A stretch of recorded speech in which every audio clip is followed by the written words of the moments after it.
All right, we're going to go through the digestive board model, and I will start at the top and just continue moving down through various structures. We'll start at the lips. Just inside of that, you've got the oral cavity area, and you have some teeth here. These are incisors.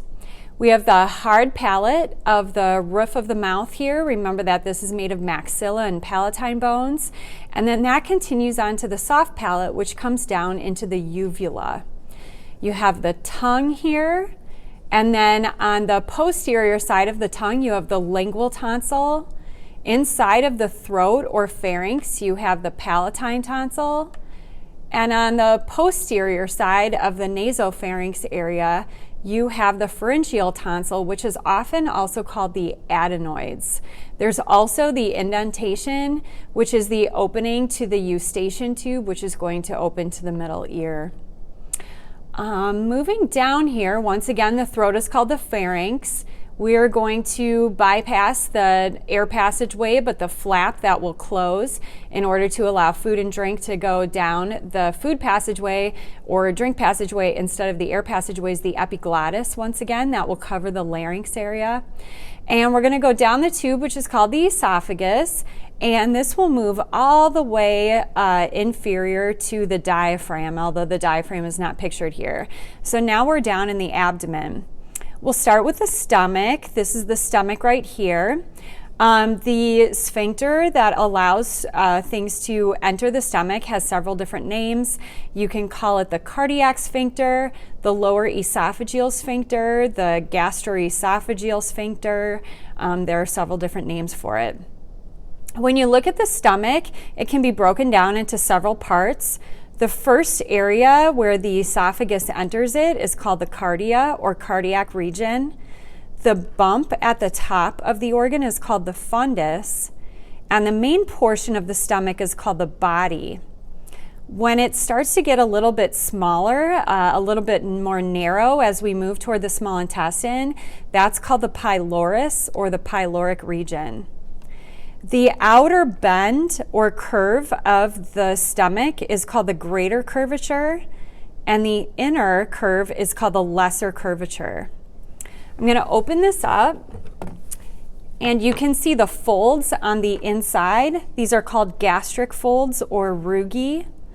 And then finally, we're going to leave the stomach through another sphincter, which is called the pyloric sphincter. That allows the contents to move into the small intestine, and the very beginning of the small intestine is called the duodenum. In the duodenum, we're going to release some digestive materials. So just above this, we have a big organ called the liver, and it's been lifted so we can see some of the structures. There are multiple lobes to the liver. The one on the patient's right side is the right lobe of the liver, and then the smaller one here is the left lobe of the liver. They are separated by the falciform ligament.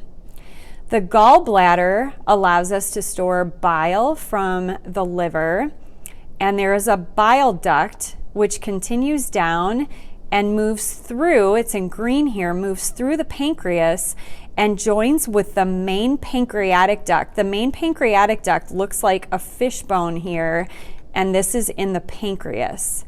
When those two structures come together, you have the hepatopancreatic ampulla, and there's a small muscle that regulates the release of those fluids into the duodenum of the small intestine, and that muscle is called the hepatopancreatic sphincter.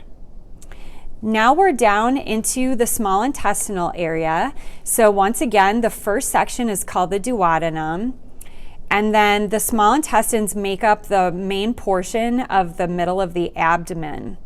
So the second section of the small intestine is called the jejunum, and it tends to be a little more central on models here.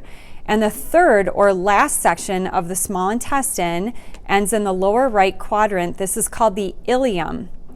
That will empty contents into the large intestine using a valve called the ileocecal valve right here. There are some tissues that connect the intestines together, and they are called mesentery tissues. Okay, now we are going into the large intestine or the colon. And so it is almost like a picture frame around the small intestines. In the lower right quadrant, you have an enlarged pouch of the colon, and this is called the cecum. And that's where you'll find the vermiform appendix, or just appendix, hanging down. Then what we're going to do is we're going to move contents up.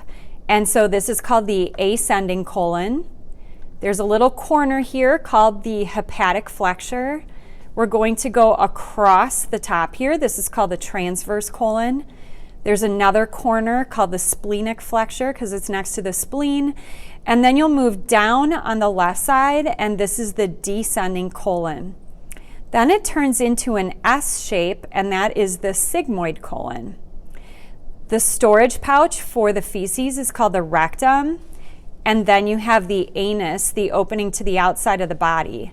There are two sphincters here that can help to regulate the expulsion of feces. The internal anal sphincter is this deeper muscle, and the external anal sphincter is on either side here, a little more lateral. The large intestine can also properly be called the colon. The bumps here, the bubbles, are called haustra, and the line of muscle that is really just a line of smooth muscle is called Taenia coli.